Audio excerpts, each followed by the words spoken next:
Peggy 12.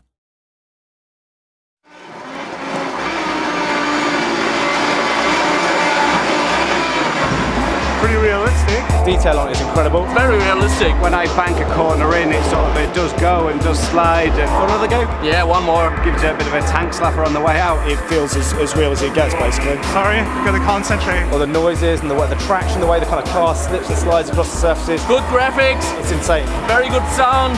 A realistic feeling. The most realistic game I've ever played, to be honest.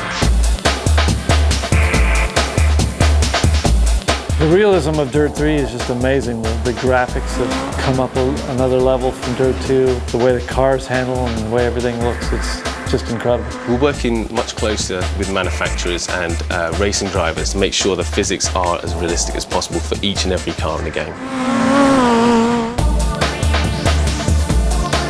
Depending on where you hit it, if you were to impact the car and damage the front, you might actually damage the steering, which will affect the ability to get round corners.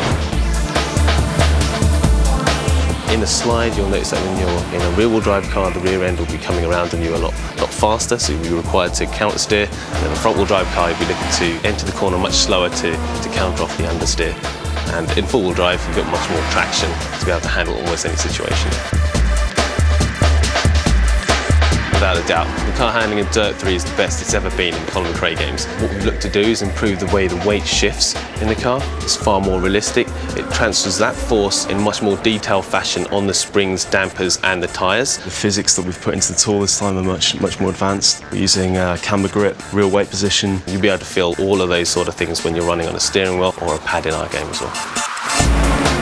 DiRT3 uses a very realistic physics model, and we aim to make the cars as realistic as possible. We can grab real-world stats, and from there we can really modify and alter the character around those figures. There's 400 parameters, so we can go on forever just tweaking, just to get the best out of the setup. Mind-blowing is the first thing that comes to mind. How realistic it is. Every element to it, the detail they've been into is just incredible. And when I sit down and play DiRT3 and I get a sweat on and I want more and more and more, there must be something pretty good about it, because my day job is driving rally cars.